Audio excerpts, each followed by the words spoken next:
Ayan, ito kasi ang problema dyan. Hinahanap ng taong bayan si Rimulya. Kaya merong papiyaw na picture niya noong December 1 or 2 ata yun. Pero picture lang yun.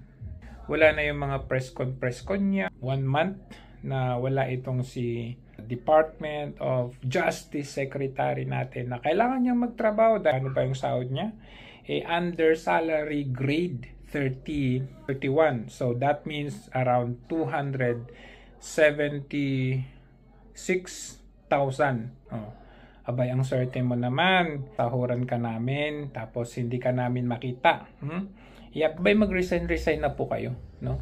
Huwag naman kayong mga gahama, tanggap na lang na parang wala naman kayong ginagawa. Kung hindi na ninyo kayang i-execute, gawin ang inyong trabaho, ibigay nyo na sa iba.